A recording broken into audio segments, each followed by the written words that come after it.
Lá a gente vai falar agora um pouco sobre componentes conectados. Esse tópico é super importante aqui no estudo sobre análise de redes de uma forma geral, porque se a nossa rede de estudo ela tiver vários componentes conectados, isso é um indício que a nossa estrutura ela não tem uma união, ela é dividida em certos grupos. Se a gente está considerando, por exemplo, um programa de pós-graduação ou mesmo uma sala de aula, o fato de a gente ter vários componentes conectados, como aqui está nesse exemplo desse gráfico, significa dizer que grupos distintos estão ali relacionados, né? Então, na verdade, falta uma coesão, da estrutura. Então, dá para ver aqui que existem dois grandes grupos, é, aqui representados, né? Um pela maioria dos nós dessa rede fictícia e um outro formado por um único elemento que ele fica aqui isolado, né? Dependendo da aplicação, isso pode ser interessante ou não. Muitas das vezes isso acaba tendo um comportamento ruim, porque esses grupos eles dividem o contexto maior de uma rede. Uma rede, basicamente, ela é formada por conexões entre seus elementos. Então, se existem elementos ou grupos isolados, isso pode remeter a uma coisa ruim, mas também depende da aplicação, isso pode ser bom. Ter grupos separados significa dizer que o algoritmo dividir para conquistar está sendo aplicado também. Toda sorte, é importante a gente estudar esse comportamento, poder identificar esses componentes conectados na nossa rede e extrair algumas informações sobre eles. Bom, em geral, o que acontece? Apesar de ter mencionado, né, que os grupos, a gente pode ter numa mesma rede grupos de componentes que não estão conectados diretamente, e isso, depende da aplicação, pode ser ruim, mas de toda forma, o que se observa em geral é que, dado uma rede genérica, existe um componente que se destaca nessa rede genérica, né? Um componente conectado, que é chamado de GCC, que é um Giant Connected Component, aplicando aqui uma tradução ao pé da letra, seria um componente conectado gigante, né? Então, realmente é isso que acontece. Aqui nesse outro exemplo, dá para ver que os nós em vermelhos, né, é um componente conectado com uma quantidade de nós absurdamente maior do que os outros componentes aqui conectados em azul, em verde e em roxo. Nesse exemplo em particular, a gente tem quatro componentes conectados, onde um se destaca. Da mesma forma, é esse exemplo aqui, é, onde os nós em azul aqui estão representados. Então, GCC é um termo bem clássico na área e remete a esse grupo que se destaca na nossa rede. E, para nossa sorte, né, a gente não precisa reimplementar algoritmos para fazer isso. O NetworkX ele já implementa a maioria dos algoritmos definidos na literatura para a gente trabalhar com componentes conectados. E observe que inicialmente a gente está assumindo que a nossa rede é um grafo não dirigido, né? É, a undirected graph, né, do inglês, e isso é bem interessante. Então, há alguns métodos que estão implementados lá no NetworkX, tem o SConnected.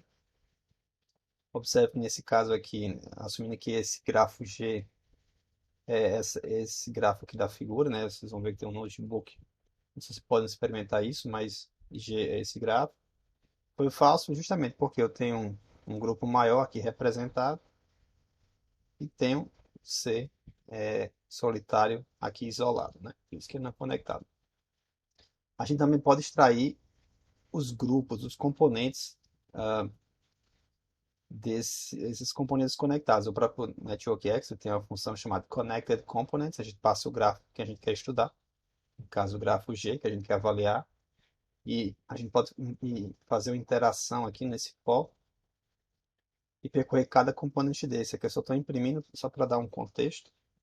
Então dá para ver que tem esses dois componentes aqui listados, né? Observe que a estrutura de dados de componente é um conjunto lá em Python.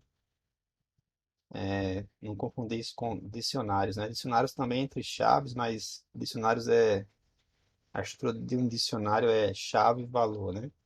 Chave, dois pontos, um valor. Aqui não, aqui é um conjunto. Conjunto a gente não pode acessar o elemento diretamente, mas a gente pode converter isso aqui para uma lista e depois trabalhar como se fosse um vetor, sem nenhum problema. Toda sorte, só para listar para vocês que existem funções implementadas que já retornam os componentes conectados de um grafo. A gente também tem um número desses componentes, nesse caso é 2, né? A gente também poderia fazer isso manualmente. E uma função que pode ser interessante é, dado um nó, retornar qual é o componente que aquele nó está relacionado. Por exemplo, aqui dado o grafo G, obviamente, e o nó A, o vértice A, a gente sabe que a função ela vai retornar o componente onde A está relacionado. Isso também pode ser muito útil.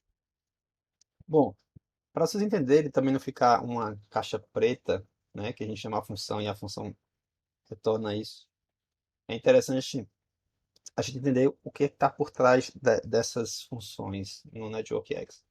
Então, para entender um pouco melhor, a gente precisa explicar os dois algoritmos clássicos que são usados para percorrer um grafo, que é o BFS e o DFS, né, que é as siglas de Breadth First Search, que é uma busca em largura, que é o que a gente vai ver primeiro, e tem o DFS, que é a Deep First Search, que é uma busca em profundidade.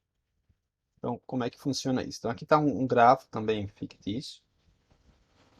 Apesar que o jeitão desenhado aqui que eu fiz, né, lembra uma árvore, mas não é uma árvore porque tem um ciclo aqui, né? Então, isso realmente é um grafo, não é uma árvore. Então, a primeira coisa que a gente faz, a gente escolhe aleatoriamente um nó. Nesse caso, vamos escolher o nó 1, mas poderia ser qualquer outro, tá? Vamos escolher o nó 1 apenas por questões didáticas. Então, o nó 1 foi escolhido, então o nó 1 ele entra numa lista de nós visitados. Como é uma busca em largura, a primeira coisa que a gente faz é buscar todos os vizinhos, a gente vai percorrer, na verdade, todos os vizinhos do nó 1, né? Quem são os vizinhos do nó 1? O 2 e o 3. Então, o 2 e o 3 eles já entram, né, na lista de nós visitados. Após isso, eu vou verificar os vizinhos do nó 2, que é o 4, está aqui o 4, o 5 e o 6. Terminado os vizinhos do nó 2, eu vou agora voltar e vou ver os vizinhos do nó 3, que vai ser o 7 e o 8. Então, terminado o percorrimento dos vizinhos do nó 1, a gente volta agora para os vizinhos do nó 2. Então, vamos para o 4. Então, a gente vai para os vizinhos do 4, que é o 9 e o 10. E após isso, a gente volta para o 4, volta para o 2 e a gente vai ver o próximo vizinho do 2, que é o 5. Como o 5 já está como nó visitado, a gente pula, volta para o 2, depois vai para o próximo vizinho do 2, que é o 6, que também já está na árvore. Em seguida, volto para o 3 e assim de maneira sucessiva, né? O 7 também já está na árvore, desculpe, no grafo, o 8 também. E a gente conclui o nosso percorrimento no grafo. Então perceba que após percorrer todos os elementos do grafo, se a quantidade de nós que a gente encontrou for igual a n, ou seja, n é o número de elementos no grafo, significa dizer que realmente aquela minha rede ela é conectada. Só tem um componente, né? Porque todos os nós são alcançáveis por qualquer outro nó. Então é um algoritmo bem simples de se implementar. Já existem implementações super eficientes em tempo linear ou mesmo um pouco não tão eficiente, mas em complexidade exponencial. Mas de toda forma já existe implementação para isso. Inclusive o NetworkX tem isso aí já implementado também. Apenas para contextualizar, uma outra forma de fazer é o DFS, né, que é uma busca em profundidade.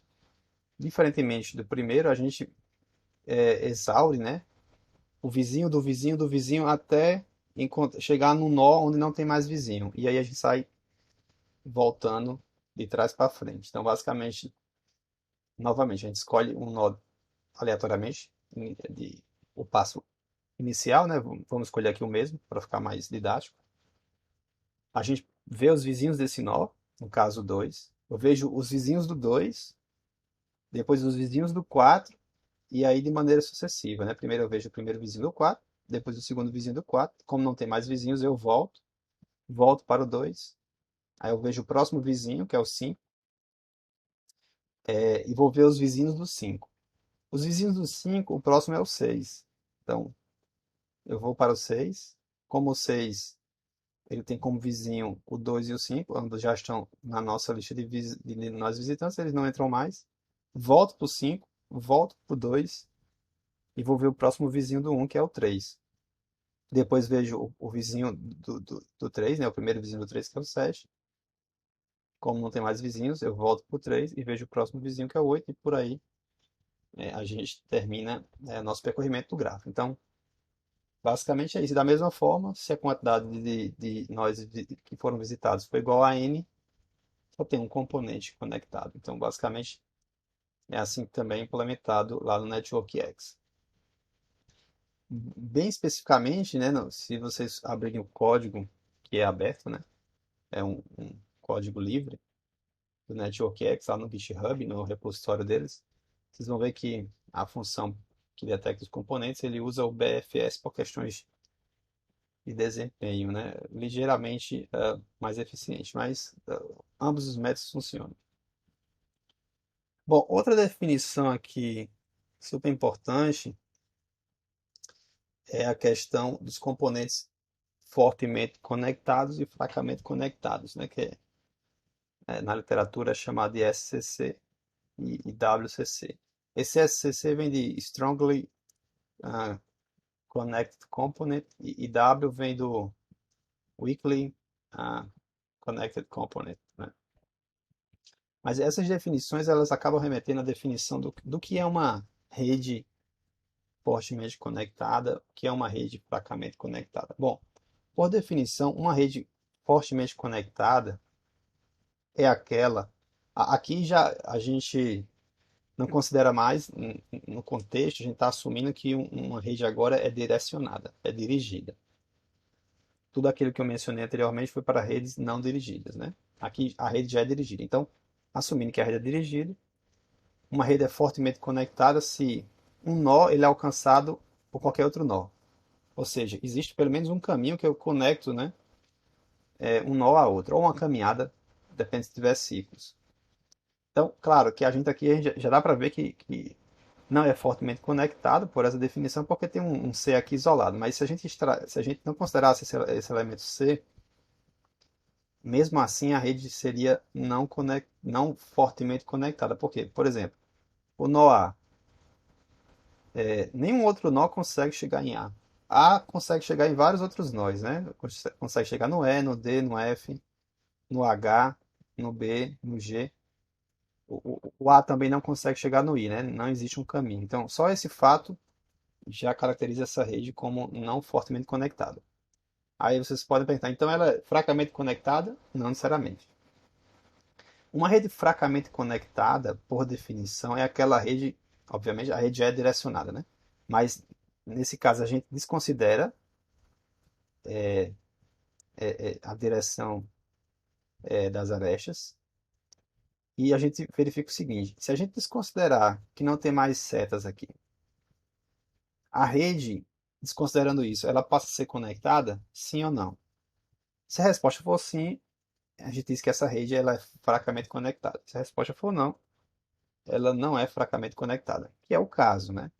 Mesmo que a gente tire aqui, transforme esse grafo em um grafo não dirigido,